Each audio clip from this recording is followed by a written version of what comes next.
this is Lady, and today I am here to discuss Isabel Wilkerson's Warmth of Other Suns. I read The Warmth of Other Suns during Nonfiction November, and when I did my wrap up, a lot of people said that they wanted to know more about the book, and I also said that I felt that it deserved its own video.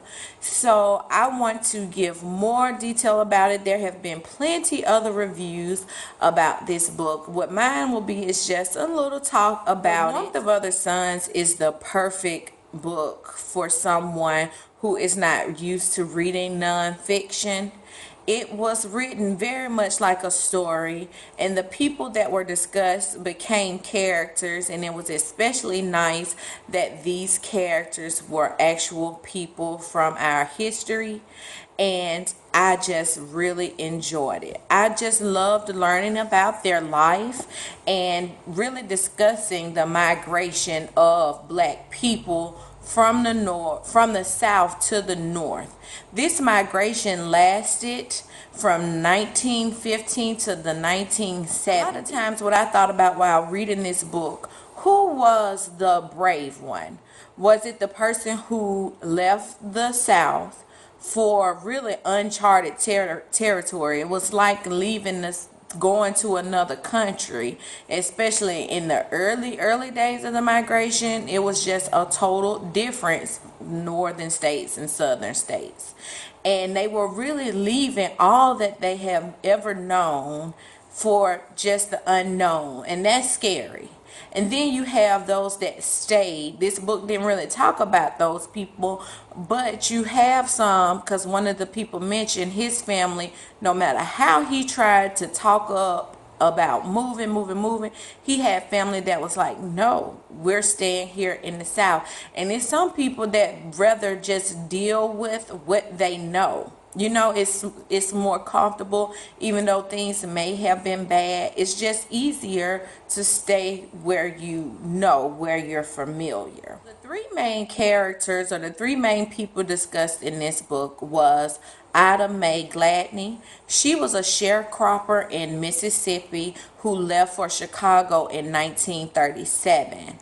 Then there was George Starling. He was a worker. He worked in Florida as picking oranges on the orange groves, and he left Florida for Harlem in the 1945. Then you have Dr. Robert Foster, who left Louisiana for California, Los Angeles, California in 1953. Each one of these people had unique experiences. I like the fact that they each left at different time periods of the migration, so it gave you a great idea of what the vast majority of the people, you know, what they dealt with during this migration. Miss Gladney, coming from a sharecropper, going to a city like Chicago. I think she first was in Milwaukee, then she lived in Chicago and with her husband. And her story was more of a blue collar story, working hard and, you know, just living what we see so many people, just the average person today, really. And during that time, they left and they didn't move up north expecting to live off the state. They worked. These people worked hard and wanted to build something for the next generation.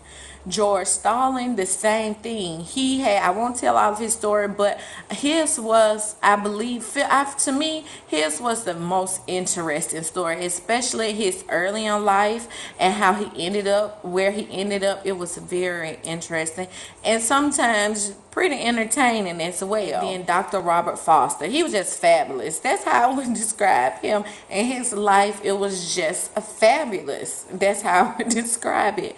He was a doctor. He became doctor to someone, a physician to someone that's famous. I won't share who, but he lived a fabulous life, and he was, you know, rich. He married well, and you got to, I like that the characters, their families, well, I keep saying characters, but the people, you know, in the book the people, their families that they came into contact with. You got just a wide range of people that you learn so much when about. Reading this book, be prepared for a lot of information. Isabel Wilkerson does a great job of giving us a lot of history without a lot it being like a lot of statistics just beating down your throat or whatever. You learn a lot from history by reading this book. A lot of historians try to blame the effects, the bad crime and things that went on in the South that went on in the North, in these overcrowded places with those who migrated from the South. But a lot of research has shown that most of the people who moved or left the South and went up north, they had families, and it was two-parent family homes. They got jobs. They didn't live off of the system. Also talks about the different effects, how overcrowded and it became up north, how the industrial part of the South lagged behind because so many people left the South. You know, the people who left the South, they created home-like environments up north. A lot of times, still to this day, you can find soul food restaurants up north. To me, they don't taste as good as those down here. I'm telling you, they don't season their food good as we do down here, but that's another story. Another thing I would like to talk about is she discussed a lot about the brutality of the South, how it was hard, just plain hard. That's how I don't know how so many people stayed. And I even asked my grandmother, I was like, why did you ever move up north? And she said that she did have a aunt, her dad's sister wanted her to move to Cincinnati, but because of lack of money, she didn't leave. And that is the reason why a lot of black people remained here in the South. And the stories that were told from Miss Gladney's point of view, from George Starling, like I told you, his story was like an adventure, how he ended up finally leaving the South, as well as Mrs. Gladney's story. It was all, an adventure. And some people left due to, life threats, living in the South.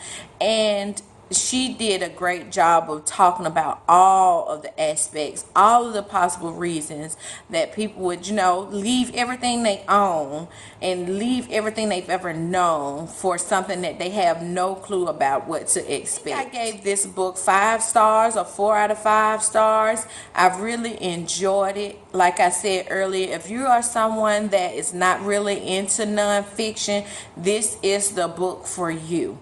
It is absolutely wonderful. It tells American history that is not talked about as often as it should be, and it is done in such a great way.